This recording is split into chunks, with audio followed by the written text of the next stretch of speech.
New Generation TV, Kawahatun. Generation TV, Kawahatun. Assalamu alaikum everybody. I just wanted to give you all an insight to what it's like on the streets of Mogadishu. So we've just left the complex where we're staying. The building on the left here is the Turkish embassy, and what you can see there is a very old minaret which was destroyed, but it's been rebuilt and it's more than 1,000 years old. It's one of the landmarks of Somalia and Mogadishu. And so as you're going to see now, we're coming down to the end of this road and you're going to see how tight security is. So there are obviously fences everywhere. There are these barriers which you have to turn left and right around, and that's to stop any vehicles coming at any speed who might want to cause damage. As I said, one of the biggest things which has surprised me most about being in Somalia is I did expect the security situation to be very tight, but I never imagined that it would be like this. I mean, we've been to Mosul in Iraq while the fighting was continuing, and it wasn't anywhere near as intense as this. You can see there are these concrete barriers and guard towers and armed soldiers. You'll see, depending on which part of Mogadishu we go to now, but you're going to see African Union tanks and armoured vehicles and soldiers, and it's just amazing that the locals here are able to survive and society even function. But alhamdulillah, the people of Somalia are very, very resilient, and they do manage to get along. At the moment, the vehicle which we're in, it's bulletproof, so if I knock on the window you won't hear anything. Inside the cabin, it's actually very small. You can see my head is almost touching the roof because everything becomes smaller because of the armour which is in the vehicle to prevent an attack. Apparently these tuk-tuk vehicles are a recent addition to the streets of Mogadishu. They haven't been here that long, but it turns out that they're very suitable for the people here. People can buy one for $3,000 or $4,000, and then they can make a living from it, driving people around and taking them wherever they need to be.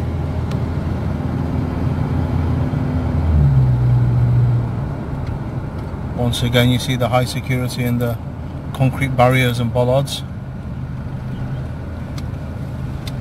You can see a building there which is completely gutted, destroyed during the conflict.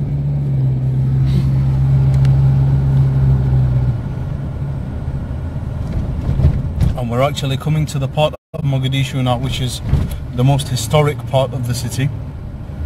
Once we get to the end here, we're going to be by the ocean. There's a sea view, and this is where the very, very old original Mogadishu city was based.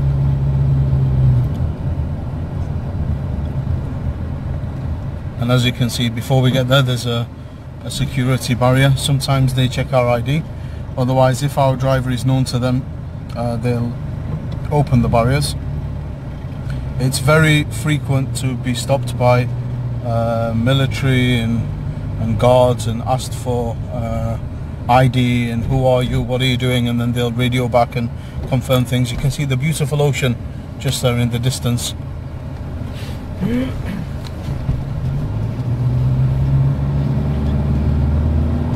You can see how the condition of many of these buildings in Mogadishu. The people have been through so much here. I think they're fed up. Fed up of fighting. They've had enough. And all the feedback that we seem to be hearing from people on the ground is that the security situation here is improving. Even though for us coming from outside it seems like it's very bad, the locals are saying it's actually improving, and there's they're optimistic. They have high hopes for the future, inshallah. Once again, another security barrier. It's very difficult to go on any road for more than 2 minutes without having to come to some kind of security barrier like that. This used to be the Bank of Somalia.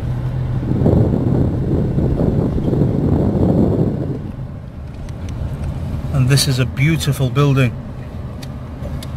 What looks like it's one of the older buildings in Mogadishu. You can see that once it would have had some beautiful architecture. So this is not like the old town now. You can see the almost the Zanzibar style of the arches in the walls. Another old building completely gutted and destroyed. It's actually got trees growing inside it.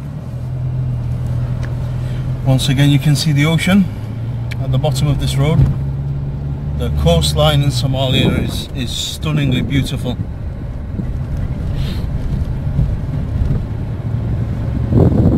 The remnants of an old mosque,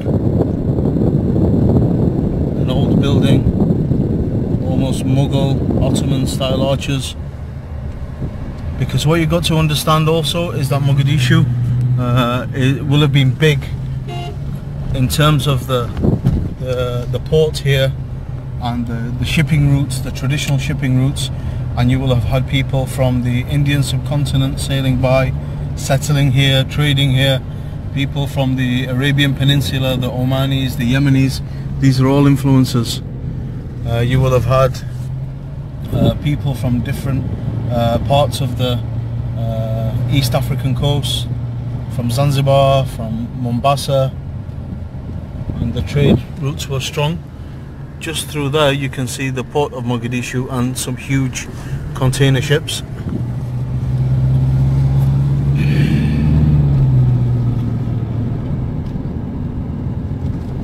Beautiful Mogadishu.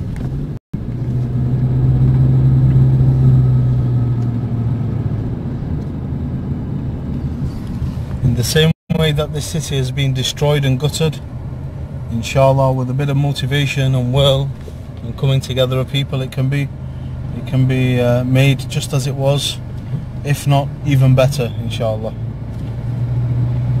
Once again, you see these security barriers, and now there's a large security presence. Just to give you an idea as well, this is the back of our car. We've actually got our own armed guards, not these two here. Look out of the window, you can see. So once again, more security barriers. You see that, yeah? That's how you don't do a distribution. That's kind of nonsense. Who's doing that? Old buildings again.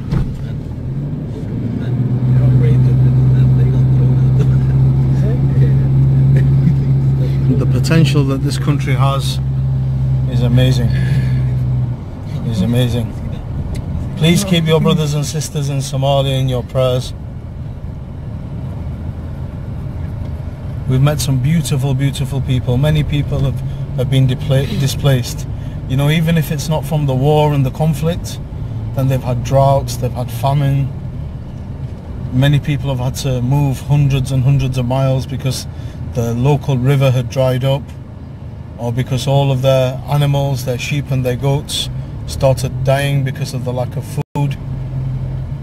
And many people tend to head to the cities like Mogadishu, like Kismayo, and then once they're here, how do you survive in a place like this with no money? It's a very difficult life for lots of people here. Once again, you've got these security barriers which you have to weave in and out of, left and right.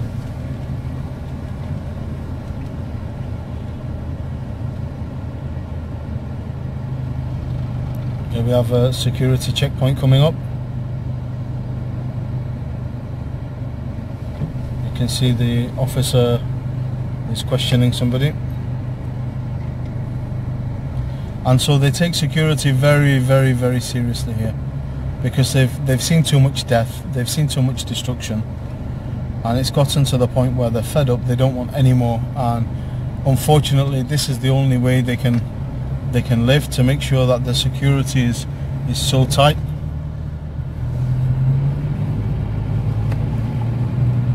There you go, signs of economy there, containers being carried on trucks, a new petrol station which has been built there. The Turks have invested heavily in Mogadishu, so they've helped with the infrastructure, they've built a hospital, they've built a new airport in Mogadishu, and the affinity between the Turks and the local Somalians is one which is very, very close. And the people of Somalia, they really appreciate the investment and the support which the Turkish government has brought. Speaking of the Turkish government, there's the port, Mogadishu port. We've just driven past once again. That's a project which has been heavily invested in by the Turks. The only international airline which flies here is Turkish Airlines. But what you're seeing now, this is central Mogadishu. This is the middle of Mogadishu. This is how people have to live. This is their capital city. Imagine having this kind of security to go through every single day. It's a very difficult life for people. Assalamu alaikum. Hello. Hello. Hello. Cap.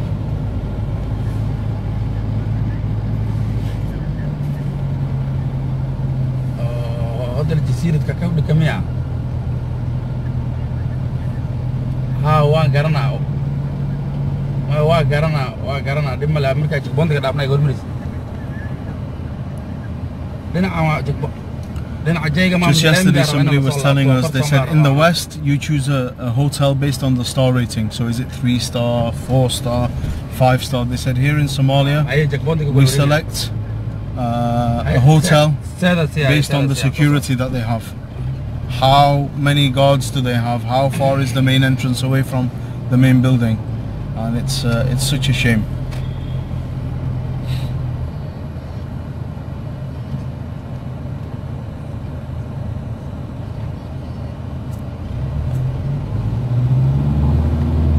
So alaikum salam to everybody who's conveying their salams. Somebody asked there,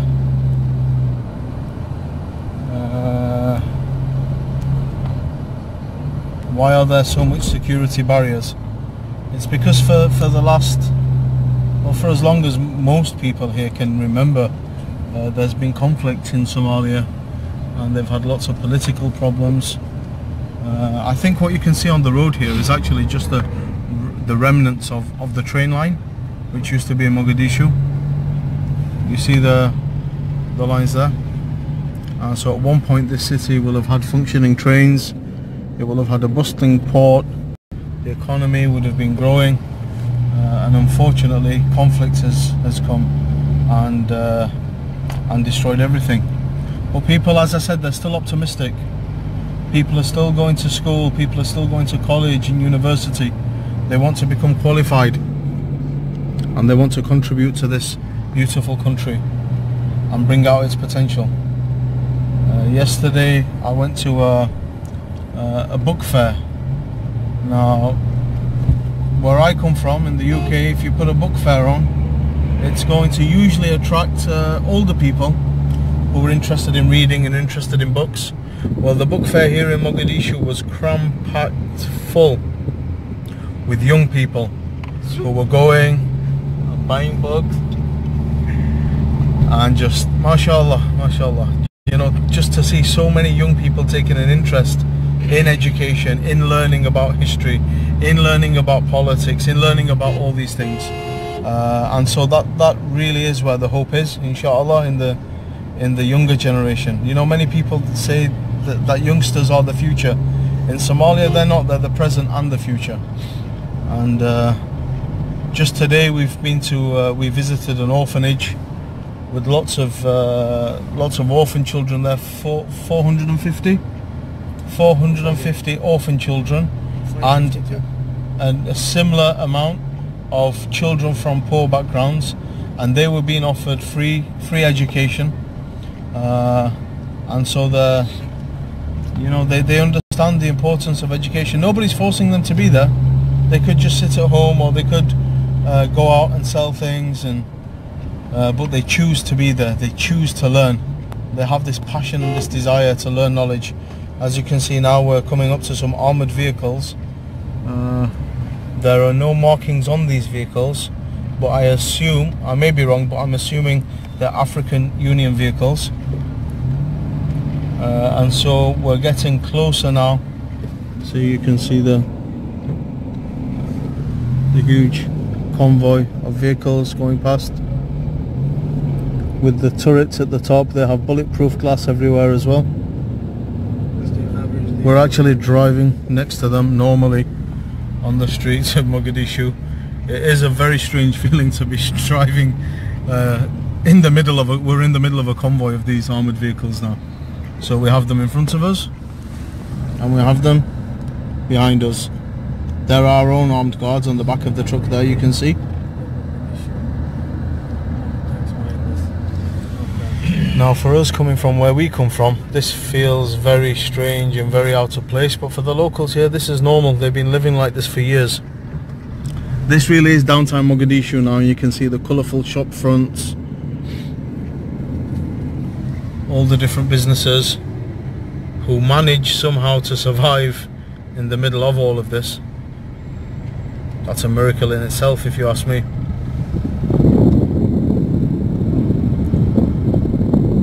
So I just want to thank everybody as well who supported the work what we're doing here, because it is difficult. It's not easy. It's not easy to access a place like this, and you know, we're fortunate. We've got amazing contacts on the ground here who facilitated everything for us.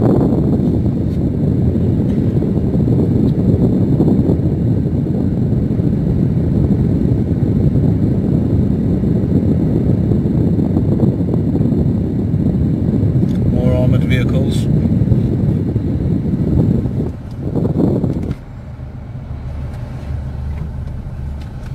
We're gonna, I think, push into the queue in between the armoured vehicles now, and you can see there are more barriers. So here we have the door opened and things are checked. This vehicle in front is part of our convoy, and so they're probably being questioned now and asked for ID, and they should produce the ID and tell the guard that we are with them as well, and that should be enough. If not, then he might need to check our car as well.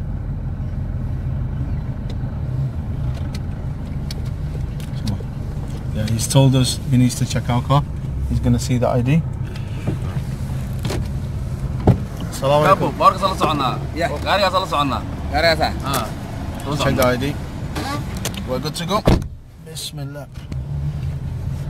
So you see the you see there on that tanker, it says AU. That stands for African Union, and so they have a mission here in Somalia, a so-called peacekeeping mission, and so there are lots of different military troops here from different African countries who are based here in Somalia. We've just passed through security and now we're just waiting for the traffic to open up, and then we're going to go through the next lot of security barriers. So as you can probably see by now, and are probably already thinking, the security here is something else. I've not witnessed anything like it. You know, I've been to places like Yemen, like Iraq. I've been to some pretty intense places and intense situations in my time, but I've never witnessed anything on this level before. But as I said, from a positive perspective, people, the locals, are saying that the situation is actually improving. So the situation as it is now is much better than it's been in the recent past, alhamdulillah. So let's pray and let's hope that these people have even more peace and even more security on their streets, in their cities, in their country in general.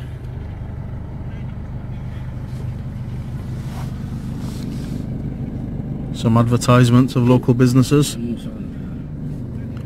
I'm not charging them for this service, but I just want you to see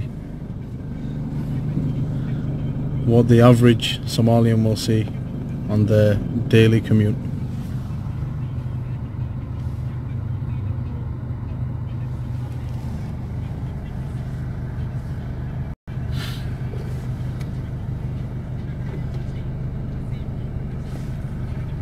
We're actually on our way now to meet one of the ministers, and so it's expected the area, the part of Mogadishu where we go, is going to be under even more heavy security, with more checkpoints than what you're actually seeing now. This is just downtown Mogadishu.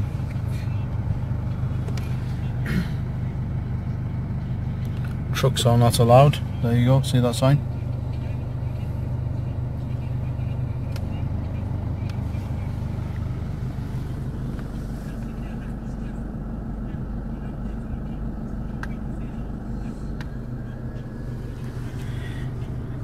And these dark green barriers, what you can see there, they're actually, it's a very efficient way of making barriers.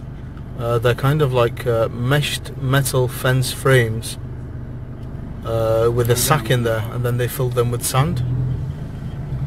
So we're still waiting to get through this security barrier. Even though we've been checked and we've been passed, we still have to wait for the rest of these cars to come through before we can access that long road over there. Fortunately, by the looks of it, if you're on a motorcycle or if you're pushing a wheelbarrow, you'll be able to get through quicker than a vehicle. Now what's happening is this security officer just told our front car to turn a left and go down there. Elgas. So we're being allowed to go this way now. We haven't been diverted, and so we're heading onto this long street. We've just seen a truck with an RPG on top of it.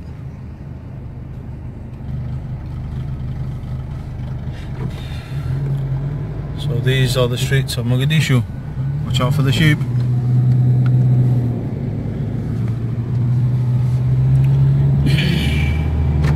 And so it's a daily struggle for people. Imagine if you just had to commute from one part of the city to the next, how long that daily commute would take, and all of the checks and being stopped, and you know, we have official permission from the government officials here, and so I don't think anybody's going to get through the city more easy than what we're doing now. So even this tour is one which has been pre-arranged and pre-authorized, and so we've got all the permissions needed, and even we're taking so long to get from one side of the city to the next. But as you can see, there's what looks like a relatively new building there, once again with the hallmark security.